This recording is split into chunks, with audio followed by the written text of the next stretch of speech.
নারী উদ্যোক্তাদেরকে নিয়ে কাজ করছি। ঘরে বসে ওই গিবত করে কোনো লাভ নাই। কোনো নারীর উচিত না চুপচাপ বসে থাকা। একটা প্রফেশন প্রত্যেকটা নারীর থাকা উচিত।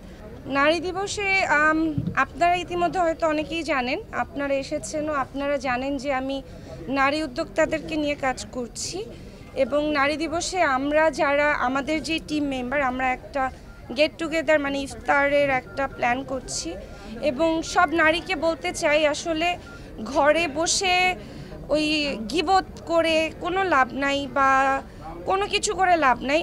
কাজ করেন, সেটা যে কোনো কাজ আপনি ঘরে বসে সেটা করতে চাইলে সেটাও করতে পারবেন, মানে কাজে কোনো বাধা নেই। খালি মস্তিষ্ক শয়তানের বাসা।